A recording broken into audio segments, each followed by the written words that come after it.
হতাশা থেকে মুক্তির জন্য খুব বেশি কিছু লাগে না। আমার কথাটা মেনে চলে, হতাশা কোনোদিন থাকবে না এবং কি করবে জীবনে সেটা পরে। কয়েকটা কথা মেনে চলো। ১ নম্বর কথা হচ্ছে ঠিক ফজরের নামাজ পড়ে দিনটা শুরু করবে। ৫ ওয়াক্ত নামাজ ৪ করবে না।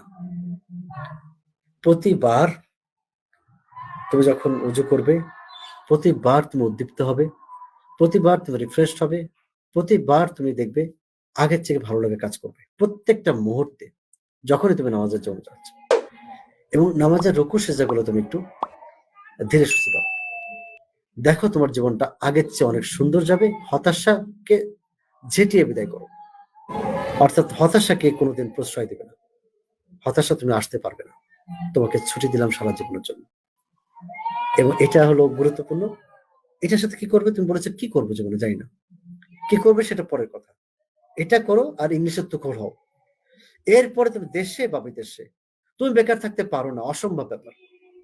কিছুদিনের জন্য আমাকে মেনে চলো। কিছুদিনের জন্য তোমার সমস্ত প্রিয় ব্যক্তিকে একপাশে রাখো।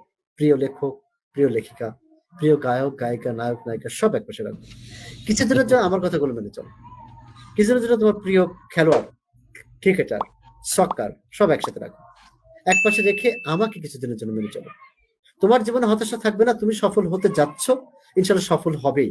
যদি আমার কথা কেউ মেনে চলে সে যে বয়সের হোক না কেন, যদি ৫১ বছর বয়সে সফল ফ্রিল্যান্সার হতে পারে, যদি ৫৩ বছর বয়সে হতে পারে, যদি ১১ বছর বয়সে ইংলিশ শিখে এবং ফ্রিল্যান্সিং শিখে সে আজকে ফ্রিল্যান্সার হতে পারে ১৩ বছর বয়সে, তুমি কেন হবে না?